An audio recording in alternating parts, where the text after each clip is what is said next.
revenge comes to the viper's nest. Nature or nurture? There's not much written about how the Day children were raised, but each and every one of them, four boys and a girl, were scheming, conniving scofflaws who didn't care if they hurt those foolish enough to fall for their charms. Mrs. Day, the matriarch, was at the time of these events in her mid to late 60s. She was cantankerous and rude, at least to the press who came to her door. By the summer of 1890, 3 of the Day boys had been in prison for some time on various burglary charges. This is the tale of Arthur Day, the baby, and his sister Mary Quigley.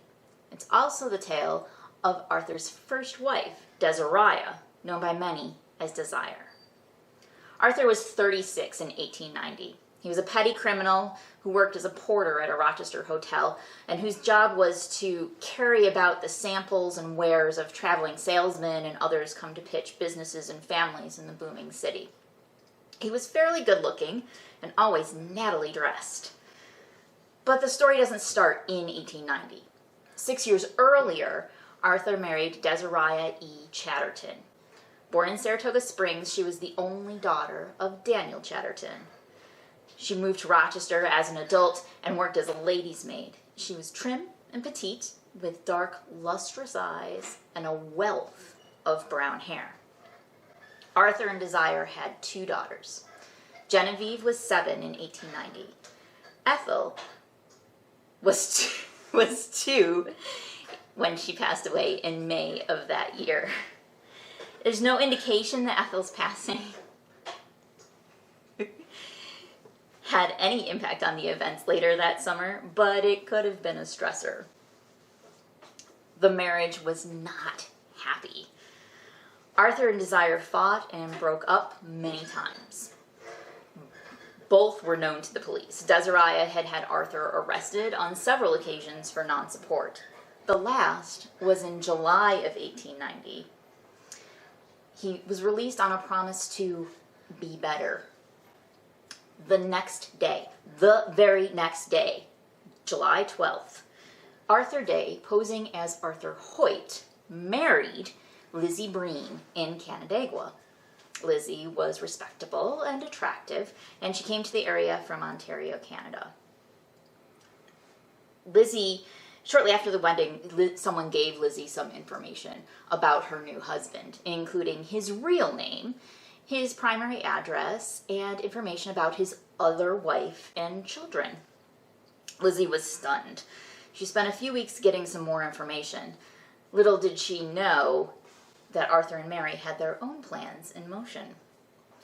July 27th. Arthur, Desire, and Mary go on an outing out of town. They took the 10:30 a.m. train to Buffalo, where they registered at a hotel and had lunch.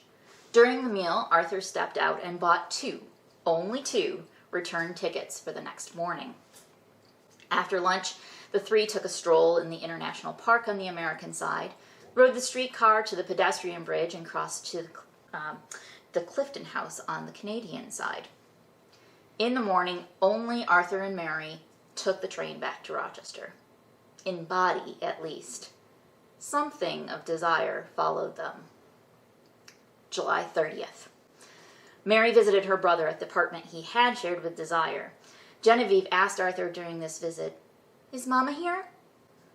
"I rather guess not," replied Arthur with a grim smile. He then told Mary about the trouble he had had sleeping since the trip. Lizzie would also tell police about his nightmares and the things he shouted in his sleep. "There she goes! Down! Down! Down!" And, "I see her! My God! I see her!" "Mary," Arthur confessed, "if I had it to do again, I wouldn't." August 3rd. Lizzie went to the police and had Arthur arrested for bigamy. The police chuckled. Arthur and Desire, hadn't they just gone around with those two just a couple of weeks ago, and now he's gonna marry someone else? Officers went to number 70 Stilson Street, the address on file, and found it empty. Arthur had moved his possessions to his sister's on Kelly Street. Genevieve was staying with Mrs. Day. Apparently, Arthur moved out the same day that Mary had visited. Arthur claimed to have no knowledge of the whereabouts of Desire. Days later, he finally told police about the trip to Niagara Falls. Desire had wandered off, he said, and he hadn't seen her since. But those nightmares. I see her! My God, I see her! The police arrested Mary. At the time, she was 48 and on at least her 4th marriage, though it might have been her 5th or her 6th. Her past was as sordid as that of her brother's. She had run a house of ill fame in Lockport for some time, and ultimately she served time in 3 penitentiaries and Sing Sing. In 1885, Rochester police, responding to a disturbance call at the Quigley residence, found Mary in possession of plush and fine upholstery fabrics that she had stolen from the store that she cleaned. Now she was interrogated about Desire. At first, she stuck to Arthur's story. After they crossed the bridge, she grew tired and sat down on a bench while Arthur and Desire continued on the path around a bend. Half an hour later, Arthur returned alone. Oh, we had a row, and she got mad, left me, and went up to the farmhouse for a drink. She'll be along pretty quick. So she said they returned to the hotel. The next morning, while waiting for the train, she asked after Desire. Oh, she's out there on the platform. Detective Benedict Furtherer and Chief Detective John C. Hayden had the case. They pressed Mary further. Where was Desire? What had really happened? Mary broke down sobbing and spun the next version of her tale, though not the last. As she sat resting, Arthur and Desire continued to an overlook over Whirlpool Rapids. Mary let her mind wander, and after a bit she looked up and saw Arthur waving a black handkerchief at her. At his feet lay Desire's parasol. Where's Desire? She's gone. I've shoved her over the bank. She never moved and didn't know what struck her. Those words would follow Arthur to his grave. Mary said they then made their separate ways back to the hotel and to Rochester the next morning. On her return, she told Mrs. Day what had happened. I'm glad she's gone, said Mom. She was a bad woman and made no end of trouble for Arthur. August 10th. 2 weeks after Desire's disappearance, Furtherer and Hayden took Mary to Niagara Falls to show them where Arthur had stood when he pushed Desire over. As Mary and the detectives, joined by Officer McMicking of the Ontario Police, walked near Whirlpool Rapids, she suddenly jumped back. There's the spot. Under that precipice lies the body of Arthur Day's wife. Mary later told the chief, Mr. Hayden, when I got to the spot where she was pushed over, I couldn't go any further. This mist seemed to rise in front of me, and in the center of it was the form of Arthur's wife pointing over the bank. Oh, it was awful. I've never seen a woman change as she did, said Hayden. Such a pallor came over her. Indeed, after pointing out the spot, Mary fainted in Hayden's arms. The ghost of Desire had revealed where her body lay. The police took the elevator down to the rapids and climbed along the bottom of the 60-foot cliff. It took about an hour to get to the spot below where Mary had fainted. There, they found the body of Desire. It was battered and broken, limbs twisted into horrible pretzel shapes, and she had started to decompose. Her clothing had been torn in such a way that the police were certain, despite what Arthur claimed in the current version of the story, that there had been a struggle before she went over the edge. She certainly knew what hit her. Leaving Mary with Officer McMicking, the detectives returned to Rochester. They didn't want to accuse Arthur locally for jurisdictional reasons or something, so decided to get him to Canada under pretense before his arrest for murder. Day, a woman has been found dead at the falls. She may be your wife. Will you go with an officer to identify her? Certainly I will go. August 12th. They took Arthur to Canada. It's not clear if he saw the body or not.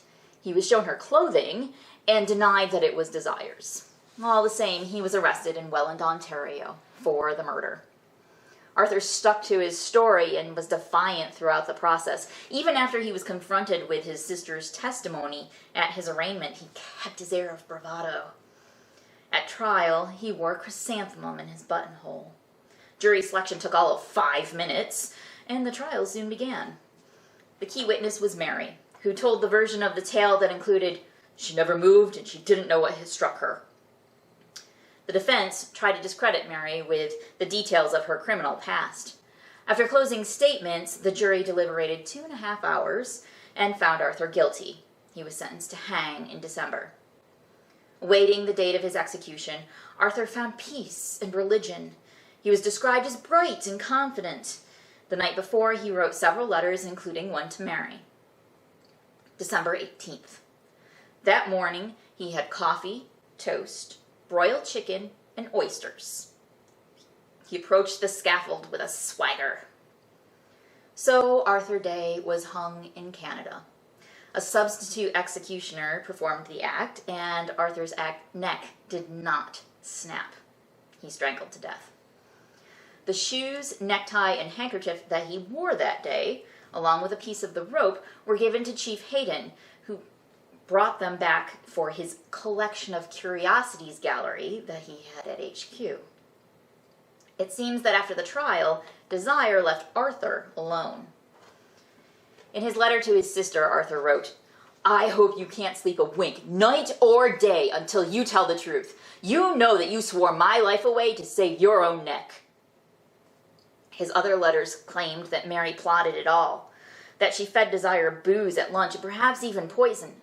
The wine was bitter, he claimed Desire told him. That Mary was at his side on the cliff's edge. March 19th, 1891. Mary's mother was summoned to her bedside. Mary had been quite ill since the trial. In fact, she was about to die. Her mother would tell a friend, "Mary kept moaning and tossing all morning and kept looking at one spot on the wall opposite the bed. She would look at this spot half an hour at a time without taking her eyes off it. I asked her what she was looking at, and she said that she could see Arthur there. Then all of a sudden she burst out crying and said, 'Oh, Mother, I have something on my mind that I must tell you.' I was just as much to blame as he was, and we went to Niagara Falls to get her out of the way. I pulled her dress over her face and helped Arthur push her over the brink." Was it Arthur that Mary saw that day? Or Desire? Or both? When approached by reporters, Mrs. Day would only say, "Arthur died happy, and so did Mary." Desire is buried in Drummond Hill Cemetery in Niagara Falls, Ontario. Genevieve was sent to industry school and eventually adopted. The end.